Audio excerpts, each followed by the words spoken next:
Mathimugam prime நேயர்களுக்கு வணக்கம். கரூர்ல இறந்த 41 பேர் குடும்பங்களை சந்திக்கிறதுக்கு விஜய் அவர்கள் போக போறாரு அப்படின்ற ஒரு செய்தி பரவன உடனே விஜய் அவர்களுக்கு எந்த மாதிரி ஒரு பாதுகாப்பா தரணும், கட்டுப்பாடுகளை கொடுக்கணும் அப்படின்னு விஜய் தரப்புல இருந்தும் காவல்துறைக்கு கொடுக்கப்பட்டது. காவல்துறை தரப்புல இருந்தும் விஜய் அவர்களுக்கு கொடுக்கப்பட்டது. இந்த நிபந்தனைகள்லாம் நீங்க பயன்படுத்தணும். தொண்டர்கள் யாரும் பின்தொடரக்கூடாது. குறிப்பிட்ட வாகனங்கள் மட்டும்தான் பின்தொடரணும். முக்கியமான நிர்வாகிகள் மட்டும்தான் அங்க இருக்கணும். அந்த மண்டபத்துக்குள்ள கூட முக்கியமான நிர்வாகிகள் தான் உள்ள போகணும். அந்த 41 குடும்பங்கள் மட்டும்தான் உள்ள போகணும். இது எங்க சித்தி, எங்க சித்தப்பா, இவரு விஜய் கூட போட்டோ எடுத்து வந்தாரு, அந்த சீன் எல்லாம் இருக்கக்கூடாது. 41 பேர் இறந்தாங்கல்ல, அந்த குடும்ப உறுப்பினர்கள் மட்டும்தான் உள்ள போகணும். அன்னெசரியா யாரும் உள்ள போக கூடாது. மண்டபத்தை சுற்றிலும் 100 அடிக்கு முன்னாடியே பாதுகாப்பு வளையத்துக்குள்ள வந்துரும். யாரு காவல்துறை அனுமதிக்கிறாங்களோ முன்னாடி லிஸ்ட் கொடுத்துடணும். இன்னார் தான் வரப்போறாங்க, அவங்க மட்டும்தான் உள்ள போனோம். மற்றபடி யாரும் அனுமதிக்க மாட்டோம். கடுமையான நிபந்தனைகளை காவல்துறை தரப்புல இருந்து கொடுக்கப்பட்டது. மீண்டுமாய் வேலுச்சாமிபுரத்துக்கு தான் போக போறாரு. வேற எந்த இடத்துக்கும் எந்த இடத்துல இன்சிடென்ட் நடந்ததோ அந்த இடத்துல ஒரு கல்யாண மண்டபத்தை கொடுத்து நாங்க என்ன பண்ண போறோம், நடத்த போறோம் அப்படின்னு தான் பேசப்பட்டது. ஆனா திடீர்னு கரூர் செல்லவிருந்த பயணம் தடைப்பட்டு போயிருக்கு. உண்மையான காரணம் என்ன? ஏன் விஜய் அவர்கள் கரூர் செல்லலாம், போய் 41 பேர் குடும்பங்களை சந்திக்கலாம் அப்படின்னு பிளான போட்டுட்டு இதை தடை பண்ணி இருக்கிறாரு அப்படின்னா விஷயம் வேற மாதிரி போயிருக்கு. என்ன சம்பவம் அப்படின்னு பாத்தீங்கன்னா, கரூர்ல வேலுச்சாமிபுரம் தான் தமிழக வெற்றி கழக சார்பா சூஸ் பண்ண இடம். அந்த 41 பேர் குடும்பங்களை சந்திக்கிறதா ஒரு தனியார் ஹோட்டல்லையோ இல்ல திருமண மண்டபத்திலயோ ஏதோ ஒரு இடத்துல வச்சு 41 பேர் குடும்பத்தையும் சந்திச்சிடலாம் அப்படின்னு பிளான் போட்டாங்க. விஷயம் என்னன்னா, அங்க இருக்கிறவங்க யாருமே தமிழக வெற்றி கழகமா, ஐயோ வேண்டாங்க, நாங்க எங்க ஹோட்டல் என்ன வருது, எங்க திருமண மண்டபம் என்ன வருது, தயவு செய்து வேணாம் சாமி விட்டுடுங்க அப்படின்னு அலற சத்தம் தமிழக வெற்றி கழக தலைவர் விஜய் காதுல போய் விழுந்திருக்கு. இது வேலுச்சாமிபுரத்துல மட்டுமா அப்படின்னா இல்லவே இல்லை. ஒட்டுமொத்த கரூர் மாவட்டத்தில் இருக்கிற ஹோட்டல் உரிமையாளர்கள், மண்டப உரிமையாளர்கள் எல்லாருமே என்ன சொல்லிட்டாங்கன்னா, தமிழக வெற்றி கழகத்துக்கு நாங்க ஒரு சின்ன ஆலோசனை கூட்டம் கூட நடத்துறதுக்கு நாங்க என்ன பண்ண மாட்டோம், அனுமதி தரவே மாட்டோம். தயவு செய்து வேற இடத்த பாத்துக்கங்க அப்படின்னு சொல்லிட்டு கையேத்து கும்பிட்டு இருக்காங்க விஜய் அவர்களுக்கு. ஐயா, நீங்க தயவு செய்து வராதீங்க ஐயா, ஏற்கனவே வந்தது போதும், அனுபவிச்சது போதும். நாங்க எங்க மண்டபத்தை கொடுப்போம், உங்க அறந்த வாளுங்க தற்கூரியெல்லாம் வரும், அது மேல ஏறும் இது மேல ஏறும், எங்க மண்டபம் நாஸ்தி ஆகும், தயவு செய்து வேண்டாம் அப்படின்னு சொல்லியிருக்காங்க. ஹோட்டல் உரிமையாளர்கள் என்ன சொல்றாங்கன்னா, சார் நிறைய பேர் வந்துட்டு போற இடம், இவங்களுக்கு இடம் கொடுத்தோன்னு வச்சுங்களேன், எங்களுடைய வாழ்வாதாரம் என்ன ஆகுது, நீங்களே பாத்துக்கங்க, தயவு செய்து வேண்டாங்க அப்படின்னு எல்லாருமே தமிழக வெற்றி கழகத்தை பார்த்தாலே யாருமே அனுமதி கொடுக்கறதுக்கு தயாராகவே இல்லை. தமிழக வெற்றி கழகமா, ஐயோ சாமி போதும் அப்படின்னு கையெத்து கும்பிட்டு வழி அனுப்பிச்சிடுறாங்க. சோ இதனால ஃபெயிலர் ஆயின போன விஷயம் விஜய் காதுக்கு எட்டி இருக்கு. அதனால இந்த கூட்டமே நடக்கக்கூடாது, கேன்சல் பண்ணுங்க எல்லாத்தையும் அப்படின்னு சொல்லிட்டு ப்ரோக்ராமே கேன்சல் பண்ணிருக்காங்க. 41 பேர் குடும்பமும் ஏமாற்றத்துல போயிருக்கு. எப்படி எல்லாம் விஜய் அவர்கள் ஏமாத்துறாரு பாத்தீங்களா? இதுதான் கட்சி ஆரம்பிக்கும் பொழுதே நீங்க தெல்ல தெளிவா கொள்கை எதிரிகளை சொல்லிட்டு வந்தீங்க. கட்சியை எப்படி எடுத்துட்டு போறேன்னு சொல்லிட்டு வந்தீங்களா? அதுதான் விஜய் கிட்ட இருக்கிற பெரிய மைனஸ். இன்னைக்கு விஜய்க்கு தன்னுடைய தொண்டர்களாலே, ரசிகர்களாலே பெரிய அடி விழுந்திருக்கு. யாருமே இடம் தர மாட்டாங்க. யாருமே இவங்க தமிழக வெற்றி கழகமா அலறாங்க. யாருமே எதுவுமே பண்றது இல்ல. எந்த அளவுக்கு பயங்காட்டி வச்சிருக்க, எந்த அளவுக்கு ஒரு, ஏன்னா விஜய பார்க்க வந்த ரசிகர்கள் ஒழுங்கா இருக்கிறாங்களா இல்ல. கம்பி மேல ஏறுது, மரத்து மேல ஏறுது, கரண்ட் பாக்ஸ் மேல ஏறுது, செவுரை உடைக்கிறது, கூரைய உடைக்கிறது, என்னமா அட்டகாசம் பண்ணுகிறாங்க, அட்ராசிட்டி பண்ணுகிறாங்க. இவங்க எல்லாம் வளர்ந்த தொண்டர்களா? ரசிகர் மனப்பான்மையில தான் எல்லாருமே இருக்கிறாங்க. விஜய பாத்திர மாட்டோமா, ஒரு செல்ஃபி எடுத்துட மாட்டோமா அப்படின்னு. இன்னும் இவங்க அரசியல் வகைப்படுத்தப்படவே இல்லை, விஜய படல, அதுதான் உண்மையே. இவங்க 41 பேர் குடும்பத்தை சந்திக்க போறேன் அப்படின்னு சொல்லிட்டு இன்னைக்கு யாருமே இடம் தரத்துக்கு தயாரா இருந்ததுனால ஏமாத்தி இருக்கிறாங்க. இப்ப கடைசியா விஜய் அவர்கள் என்ன பண்ணுவாரு, இடம் கொடுக்கலையா போங்க, அந்த 41 பேர் குடும்பத்தையும் பனையூர் கொண்டு வாங்க, அலுவலகத்துக்கு கொண்டு வாங்க. ஓ விஜய் இவங்க தான் போய் என்ன பண்ணணும், விஜய் போய் சந்திக்கணும்.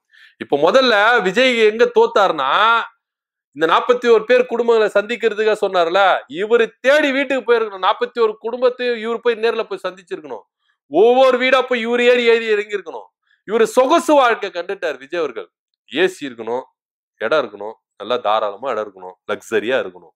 இத சொகுசு கண்டதுனால 41 பேர் குடும்பத்தையும் இவரு போய் டைரக்டா வீட்டுல போய் சந்திக்க மாட்டாராம்.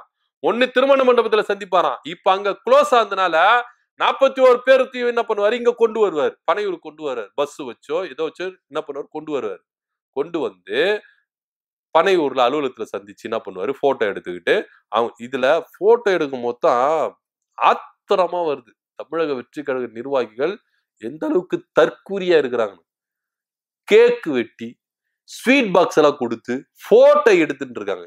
கேவலமா இல்ல. 41 பேர் அங்க இறந்து இருக்கிறாங்க. அவங்க வேதனை என்ன, வலி என்ன அப்படின்றத கொஞ்சம் கூட உணராம 16வது நாள் கடைபிடிக்கிறோம் அப்படின்னு சொல்லிட்டு இன்னைக்கு வழக்கு சிபிஐ கிட்ட போயிருச்சு அப்படின்றதுனால வெளியே வந்தாங்க.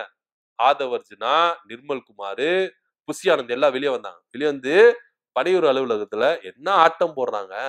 கேக் வெட்டிக்கிட்டு ஸ்வீட் கொடுத்துக்கிட்டு மாலை போட்டுக்கிட்டு சிரிச்சுக்கின்னு போட்டோ பிடிச்சிக்கிட்டு, இதுதான் உங்க தலைமை பண்புக்கு அழகா? கேவலமா இல்ல? இறந்து போன 41 பேரையும் நீங்க அசிங்கப்படுத்துற விதமா தான் இருக்குது உங்களுடைய விஷயங்கள் எல்லாமே. வெட்கக்கேடான செயல். எந்தனா ஒரு அரசியல் கட்சி தலைவர் இப்படி செய்வாங்களா? நீங்க அப்படின்னா வெற்றி அடைஞ்சிட்டோம், நீதி வெல்லும் அப்படின்னு போஸ்ட் போடுறாரு. வெற்றி அடைஞ்சிட்டு கேக் வெட்டி கொண்டாடுறீங்க, ஸ்வீட் எடுத்து கொண்டாடுறீங்க. என்னையா நடக்குது? இது வந்து இடைக்கால உத்தரவு. நீங்க தப்பு செய்யலன்னு யாருமே இங்க சொல்லவே இல்ல. உச்ச நீதிமன்றம் சொல்லிச்சு இந்த வழக்கு எஸ்ஐடி விசாரிக்க கூடாது, சிபிஐ தான் விசாரிக்கணும்னு சொல்லிச்சு. இன்னும் முழுமையான நிலவரம் தெரியவே இல்ல, இறுதி முடிவு தெரியவே இல்ல. அதுக்குள்ளேயே இவங்க என்ன பண்றாங்க, நம்ம ஜெயிச்சிட்டோமாரா, நம்ம ஜெயிச்சிட்டோமாரா அப்படின்னு நாங்க ஜெயிச்சிட்டோம் சொல்லிட்டு அலுவலகத்துல ஸ்வீட் எடுத்து கொண்டாடுறாங்க. கேவலமா இல்ல? வெக்கமா இல்ல? எந்த அளவுக்கு தான் இன்னும் மக்களை முட்டாள ஆக்குவீங்க விஜய் அவர்களை? இது ரொம்ப ராங், ரொம்ப ரொம்ப ராங் அப்படின்னு தான் எல்லாருமே கண்டிக்கிறாங்க. மக்கள் உங்களுக்கு சரியான அடியை கொடுப்பாங்க. மக்கள் உங்களை நியாயம் விசாரிப்பாங்க. அதுல எந்த வித மாற்று கருத்தை இல்ல. ஏன்னா நீங்க பண்றது எந்த அளவுக்கு அராஜகத்தின் உச்சம் அப்படின்றத யோசிச்சு பாருங்க. உங்களுடைய ஆட்கள் எல்லாம் இன்னைக்கு ஜாமீன்ல வெளியே வந்துட்டாங்க அப்படின்றதுக்காக இந்த வழக்கு சிபிஐ கிட்ட போனதுனால ஸ்வீட் எடுத்து கொண்டாடுறீங்க, கேக் வெட்டாட்டி கொண்டாடுறீங்க. என்ன நடக்குதுங்க? 41 பேருக்கு நினைவேந்தல அனுசரிச்சுட்டு இப்படி கொண்டாடுறீங்களே, கேவலமா இல்ல? வெக்கமா? எல்லாரும் கேள்வி கேட்கறாங்க சார். தமிழக வெற்றி கழகத்திலிருந்து வெளியே வந்தவங்களே கேள்வி கேட்கறாங்க. என்ன பண்ண போறீங்க அப்படின்றதுதான் ஒரு கேள்வி. சோ இதனிடையில சிபிஐ வழக்க விசாரிக்கிறதுக்கு தமிழ்நாட்டுக்குள்ள வந்துட்டாங்க. கரூருக்கு சென்று இருக்கிறாங்க. அங்க விசாரணையை ஸ்டார்ட் பண்ணிருக்காங்க. இதன் காரணமாக கூட விஜய் அவர்கள் தன்னுடைய 41 பேர் குடும்பத்தை சந்திக்க போறத பயணத்தை ரத்து செஞ்சிருக்கலாம் அப்படின்னு சொல்றாங்க. ஆனா உண்மையான காரணம் அங்க யாருமே இடம் தர்றதுக்கு அனுமதிக்கல. அதனாலதான் விஜய் அவர்கள் இந்த பயணத்தை ரத்து செஞ்சிருக்கிறாரு. அது மாத்திரம் இல்லாம கடுமையான விமர்சனங்கள் விஜய் மேலையும் புஷி ஆனந்த் மேலையும் எல்லாரு மேலும் கடுமையான விமர்சனங்களையும் இங்க முன்வைக்கிறத நம்ம பார்த்துக்கிட்டு தான் இருக்கும். என்ன பண்ண போறாங்க விஜய் அவர்கள், என்ன பண்ண போறாரு அப்படின்னு தான் தெரியல. ஏன்னா தமிழக வெற்றி கழகத்தினுடைய நகர்வு ஒன்றொன்றும் மக்களை முகம் சுளிக்கிற விஷயமா தான் போயிட்டு இருக்கிறத கண்டி அனுதாபங்கள் இவங்க மேல வருதானா? இல்லவே இல்ல. வெறும் தாடியை விட்டுட்டு மீசை விட்டுட்டு நாங்க சோகமா இருக்கிறோம்னு சொன்னா ஏத்துப்பாங்களா? உங்க செயல்பாடுகள் என்னவா இருக்கு? தாடியை வச்சுக்கிட்டு மீசை வளர்த்துக்கிட்டு கேக்கு வெட்டிக்கிட்டு ஸ்வீட் எடுத்து கொண்டாடிக்கிட்டு போட்டோ பிடிச்சிக்கிட்டு சிரிச்சுக்கிட்டு ஜெயிச்சிட்டோம் அப்படின்னு சொன்னா இது ஜெயிக்கிறதே முதல்ல இல்ல. இன்னும் விசாரணை ஸ்டார்ட் பண்ணிருக்கிறாங்க. விசாரணை ஸ்டார்ட் பண்ணிட்ட பிறகுதான் உங்களோட சுயரூபம் எல்லாமே தெரியும். விசாரணை முடிவுல தான் என்னன்னு தெரியும். இது இடைக்கால தீர்ப்பு, முழுமையான தீர்ப்பு இல்ல, இடைக்கால தீர்ப்பு. நாளைக்கே இந்த சிபிஐ வழக்கு வேணும் அப்படின்னு சொல்லிட்டு 3 பேர் போர்ஜரியா வந்து என்ன பண்ணிருக்காங்க, கையெழுத்து வாங்கிட்டு வழக்கு தாக்கல் பண்ணிருக்காங்க. அது ப்ரூவ் ஆயிடுச்சுன்னா இந்த இடைக்கால தீர்ப்பு ரத்தாயிடும். திரும்பவும் எஸ்ஐடி விசாரிக்கும். என்ன பண்ணுவீங்க அப்போ? திரும்பவும் எல்லாம் ஓடி போய் ஒளிஞ்சுப்பீங்களா? தாடி மீசெல்லாம் வளர்த்துப்பீங்களா? கேள்வி கேட்கறாங்க சார் எல்லாருமே. சோ விஜய் அவர்கள் என்ன பண்ண போறாரு, அடுத்த கட்ட நகர்வு என்னவா இருக்க போகுது? 41 பேர் குடும்பங்களை இவர் சந்திக்கிறேன், கரூருக்கு போறேன் அப்படின்னு சொல்லியிருக்காரு. இந்த பயணம் ரத்தாயிருக்கு.